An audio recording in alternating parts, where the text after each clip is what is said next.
60 km/മണിക്കൂർ വേഗത്തിലോടുന്ന 150 metre നീളമുള്ള ഒരു train 300 metre നീളമുള്ള ഒരു പാലം കടക്കാൻ എത്ര സമയമെടുക്കും? ട്രെയിൻ ഒരു പാലം കടക്കാൻ ട്രെയിനിൻ്റെ നീളവും പാലത്തിൻ്റെ നീളവും കൂട്ടിക്കിട്ടുന്ന അത്രയും ദൂരം സഞ്ചരിക്കണം. ഇവിടെ ട്രെയിനിൻ്റെ നീളം 150 മീറ്ററും പാലത്തിൻ്റെ നീളം 300 മീറ്ററുമാണ്.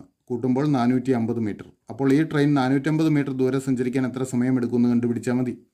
ട്രെയിനിൻ്റെ വേഗത 60 km/മണിക്കൂറാണ്. അതിനെ മീറ്റർ പെർ സെക്കൻഡിലേക്ക് മാറ്റാനായിട്ട് 18 5 കൊണ്ട് ഗുണിക്കാം.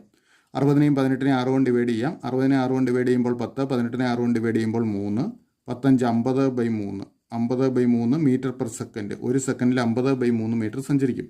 അപ്പോൾ 450 മീറ്റർ സഞ്ചരിക്കാൻ എടുക്കുന്ന സമയം കണ്ടെത്താൻ 450നെ 50/3 കൊണ്ട് ഡിവൈഡ് ചെയ്യുക. ഒരു ഭിന്നസംഖ്യ കൊണ്ട് ഡിവൈഡ് ചെയ്യുന്നതിന് ഛേദത്തിൽ വരുന്ന ഭിന്നസംഖ്യയുടെ റെസിപ്രോക്കൽ കൊണ്ട് ഗുണിക്കണം. അപ്പോൾ 450 ഗുണം 3/50 എന്ന് വരും. പൂജ്യങ്ങൾ ക്യാൻസൽ ചെയ്യാം. 45നെ 5 കൊണ്ട് ഹരിച്ച 9, 9 3 27. അപ്പോൾ 27 സെക്കൻഡ് സമയം മതി. ശരി ഉത്തരം ഓപ്ഷൻ ഡി.